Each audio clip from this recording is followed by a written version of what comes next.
អតិថិជនម្នាក់គាត់ស្នើសុំកម្ចីដោយមានទ្រព្យធនាគារជាផ្ទះហើយគាត់កម្ចី$10,000នៅក្នុងធនាគារមួយឧទាហរណ៍អញ្ចឹងធនាគារគាត់ត្រូវតែធ្វើការវិតម្លៃមុនសិនដើម្បីផ្ដល់កម្ចីទៅឲ្យអតិថិជនគាត់មួយហ្នឹងដែលគាត់ស្នើសុំ$10,000ខ្ញុំឧទាហរណ៍ថាប្រសិនបើផ្ទះហ្នឹងដដែលហ្នឹងតម្លៃ$10,000ឧទាហរណ៍តម្លៃទីផ្សារ$10,000តែម្ចាស់នេះដែលគាត់ចង់លក់គាត់អត់បានឆ្លងកាត់ការវិតម្លៃអញ្ចឹងគាត់អត់ដឹងទេថាតើគាត់គូលក់តម្លៃប្រមាណ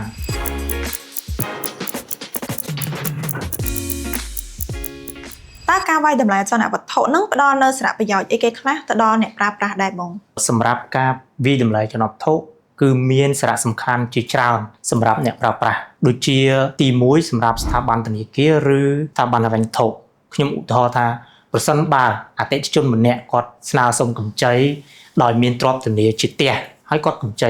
$10,000នៅក្នុងធនាគារមួយឧទាហរណ៍អញ្ចឹង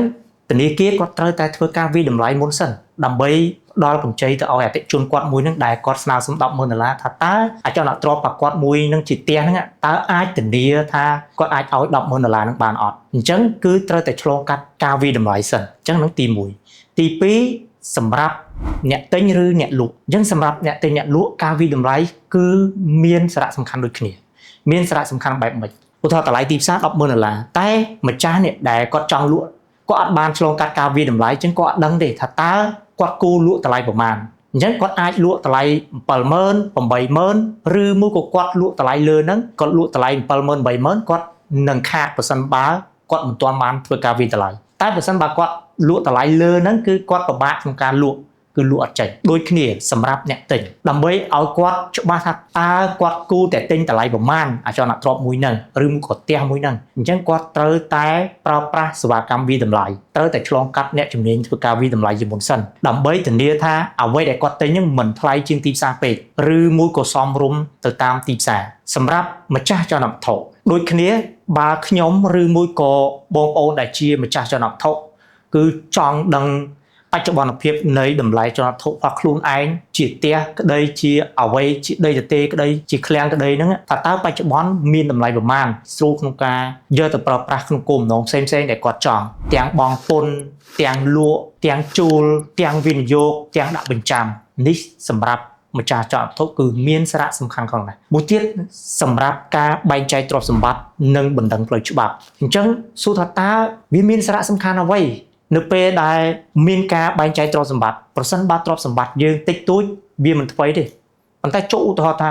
អចលនទ្រព្យរបស់យើងច្រើននៅក្នុងដៃហើយចង់បែងចែកទៅឲ្យកូនចៅឲ្យមានភាពស្មារតីឬមួយក៏មានបណ្ដឹងអ្វីមួយកើតឡើងឧទាហរណ៍ថាប្តីនិងប្រពន្ធរៀបការមួយគ្នាច្រើនឆ្នាំហើយគាត់មានទ្រព្យសម្បត្តិរួមគ្នា